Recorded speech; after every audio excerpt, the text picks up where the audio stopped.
Welcome to Pizzo's Pages. If you haven't subscribed, please subscribe. That's hit the little red arrow. If you like this, please give me a thumbs up and also give me comments. Some feedback would be greatly appreciated. Today's blog is all about why I hate querying. Why I hate queries. It's primarily for traditionally published writers. If you want to be published traditionally through a publishing company or a press or have representation through an agent who's going to pursue publishing avenues through a publishing company or a press, that's why you would typically query. If you want to self-publish, you don't have to do that. You just go through the process of self-publishing, and I will be doing a few videos, vlogs on self-publishing processes. So I hate querying. I do. And this year I had determined that I was going to really make a concerted effort to query regularly because querying really is job hunting your book.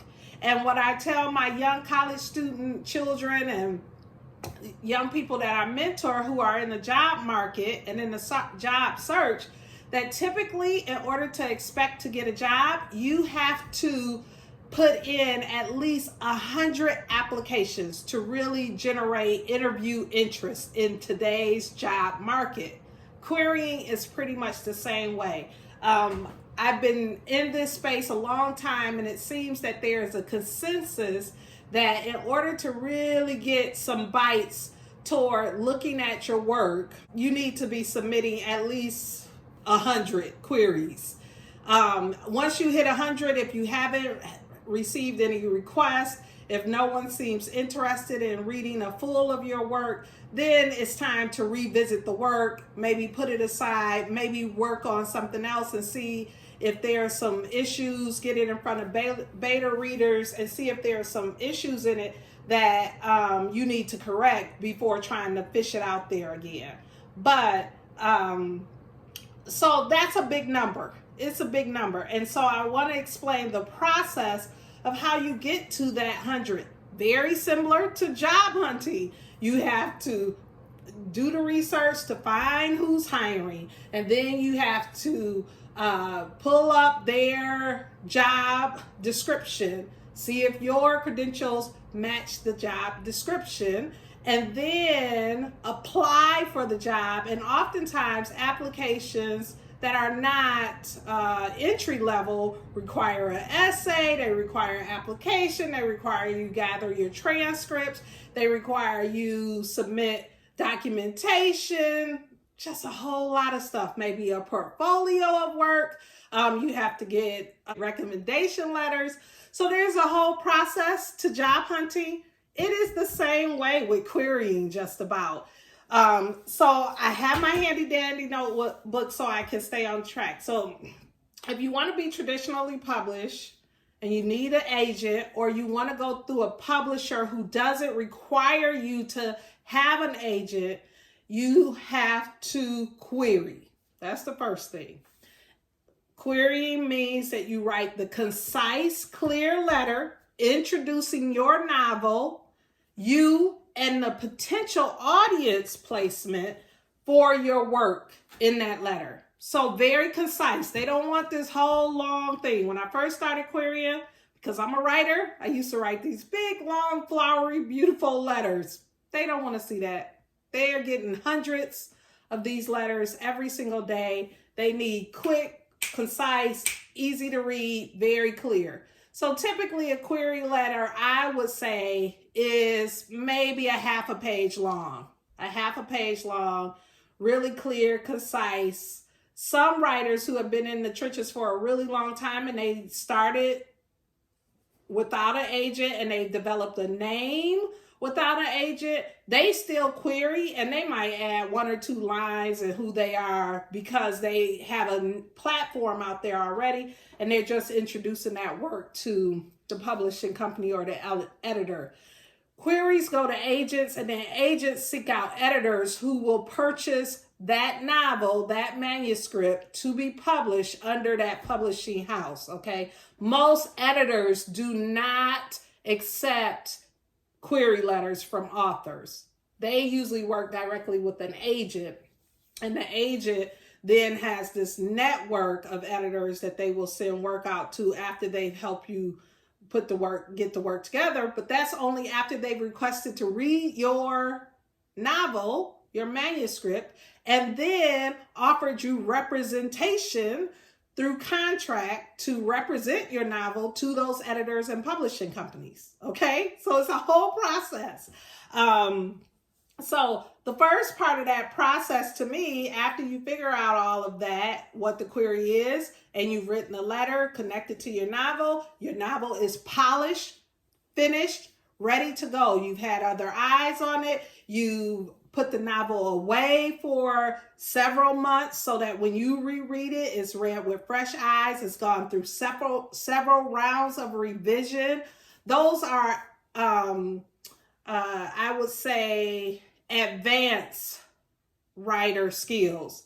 Those very beginner writer skills, as you write the novel, you think it's wonderful, you start sending out letters saying, give my novel, and your letter is 100 pages long, and you're sending it, and you're flooding and spamming. Don't do that.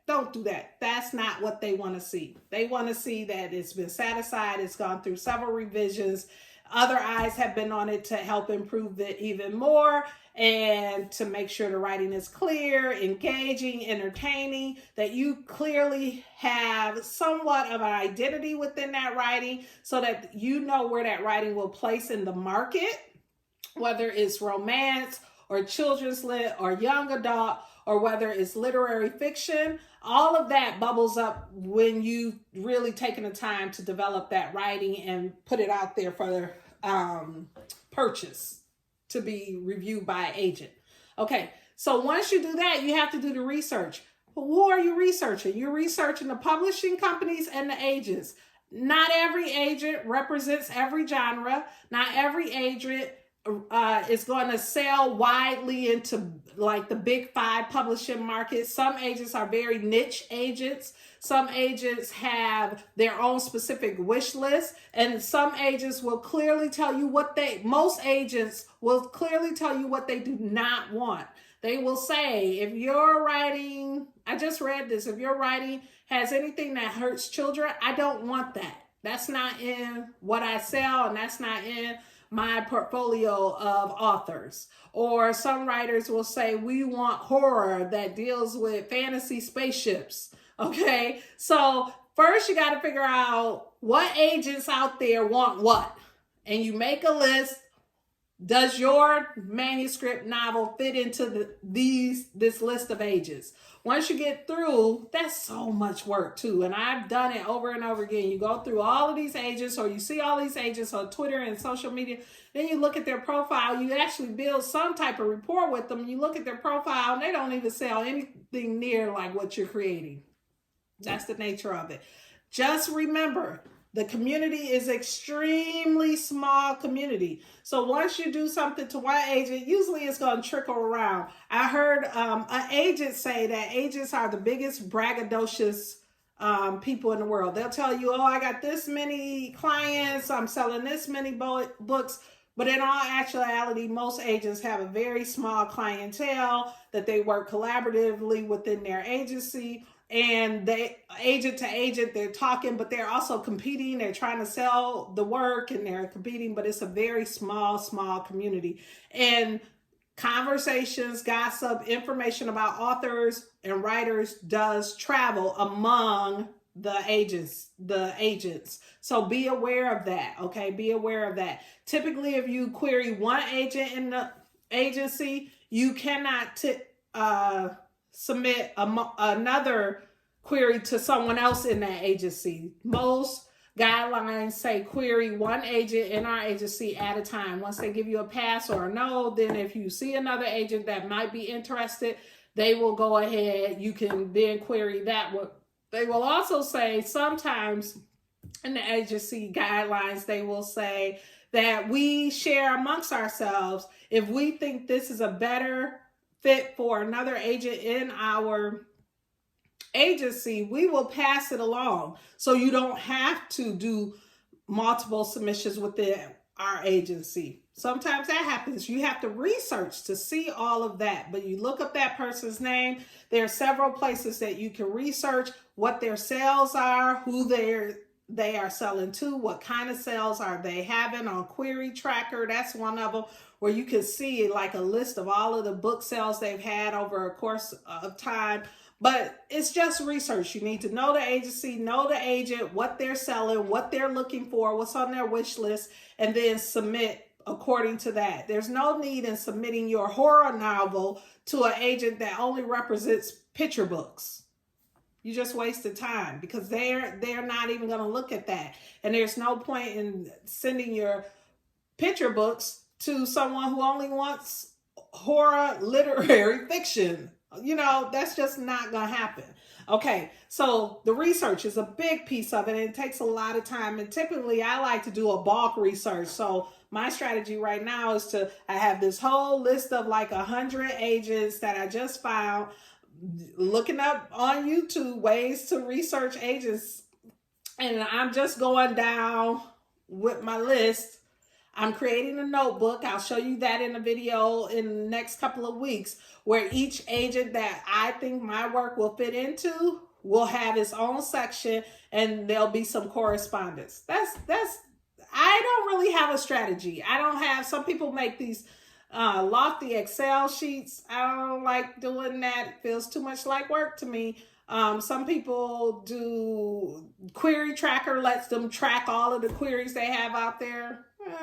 Sort of feels like work to me too. I really don't have a strategy. I've been doing it a long time, and that's probably why I'm so ineffective at it, because I'm nowhere near getting my numbers up. I've maybe queried, the most I've queried one book is maybe 20 agents, and I probably did half of those wrong because I was young and naive and wrote the book and said, oh, it's wonderful, I'm sending this out. So I'm starting over, trying to be diligent about it. Okay, so once you do that, you got to figure out, how do they receive your letter? Yes, you have to research that too, because yes, there are a lot that will accept an email. It used to be you could mail it in. When I first started, you could mail it in, and I actually got a response for one like that. But that takes a whole lot of envelopes, stamps, sending it out, getting to the mailbox, post office, all of that kind of stuff. But anyway, you used to do that. Most do not accept snail mail.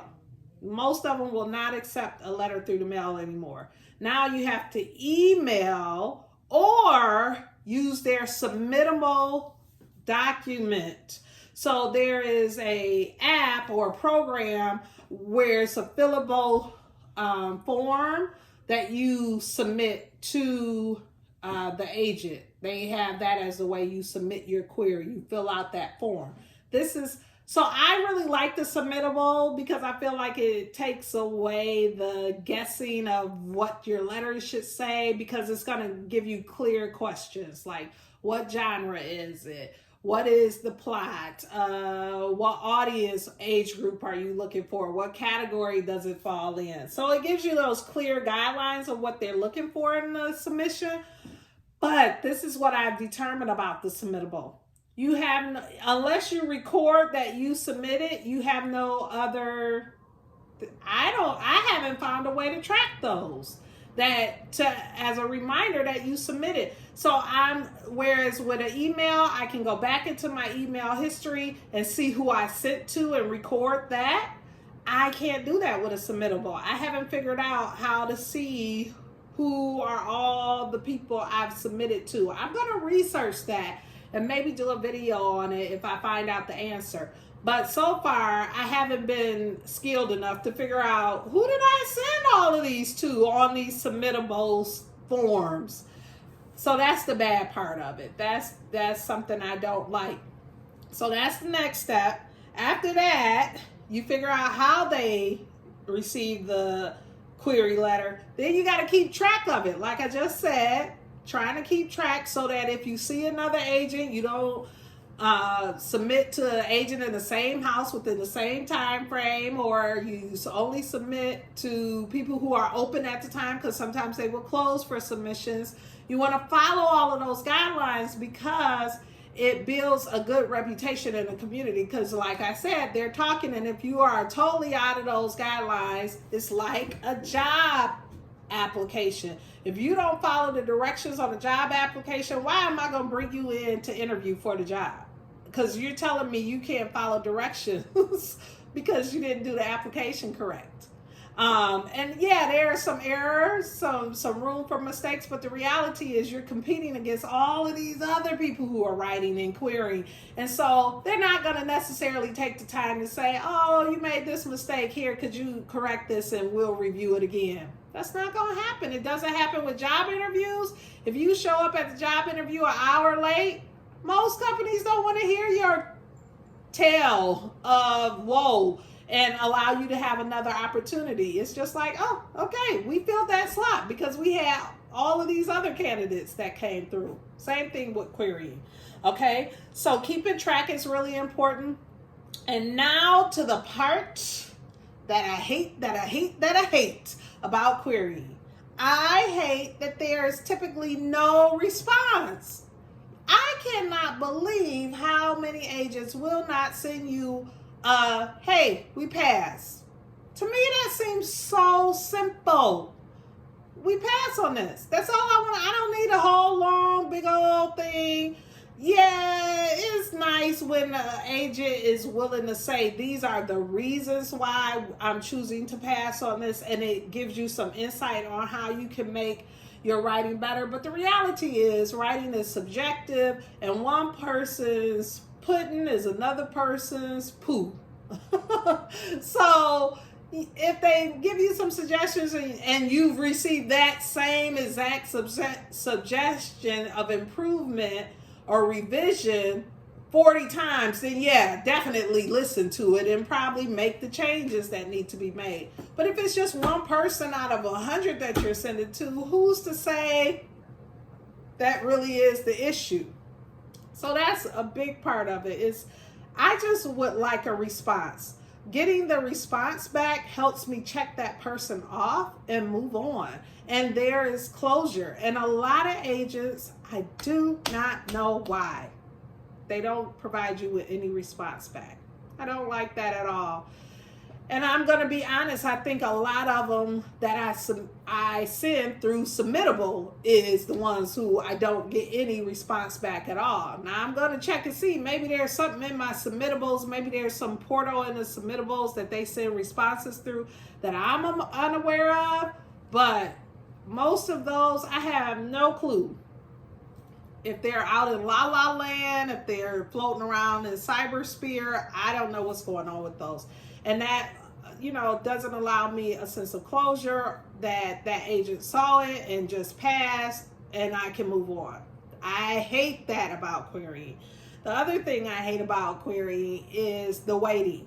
There are so many levels of waiting when you query. You gotta wait to get a response. You have to wait to submit to someone else in that agency. You have to wait to see if once they request the full. Yay if they request, but you have to wait for that. It's just so many levels of waiting, and it doesn't feel good at all. And I don't like that part because it takes so long. I've already waited. Once I wrote the novel for it to cook a little bit and then for me to review, I've waited to go through the several rounds of revisions. I've waited for beta readers to read it. Wait. That's the nature of it though. So that is the process and the reasons why I hate querying. The wait, not good. And no response. Being left out there just dangling in the wind, wondering if anybody saw it, if anybody, hello, if anybody even read it. All of that really does, put a damper on the querying process, not to mention the research. The, research that it takes the process that it takes. It's a whole big old thing.